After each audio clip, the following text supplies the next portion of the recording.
Solid day, i-walk through ko naman kayo kung ano ang nangyari sa aking sternal mass surgery journey.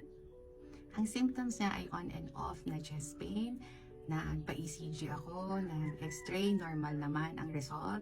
Pumunta din ako sa cardiologist, binigyan ako ng gamot, pain reliever, sabi muscle spasm.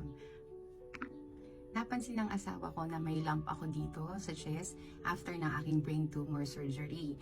Sinabi niya yun sa resident doctor, pero ang sabi mag-recover muna ako after ng aking brain tumor surgery tapos magpa-check up ako. Nag-run din ang aking neurosurgeon ng test sa thyroid kasi madugo yung naging brain tumor surgery ko. So sabi niya may pinanggagalingan na root cause yung tumor ko sa ulo.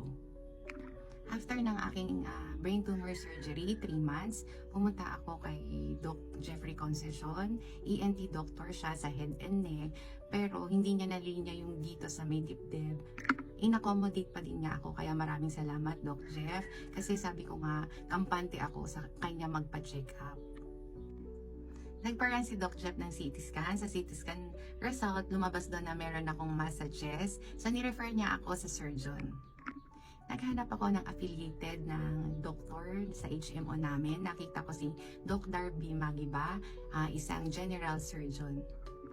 Upon check up kay Doc Darby, dala na namin yung result ng CT scan. So may mass, nasa taas siya ng heart. Sabi niya kailangan ng core needle biopsy.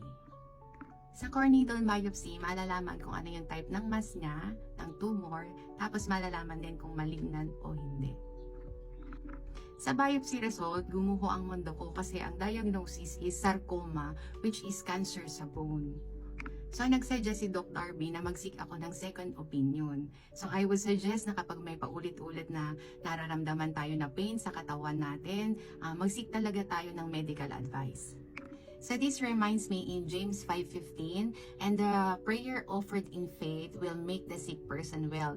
The Lord will raise them up. So follow me for part 2 mga kasoli.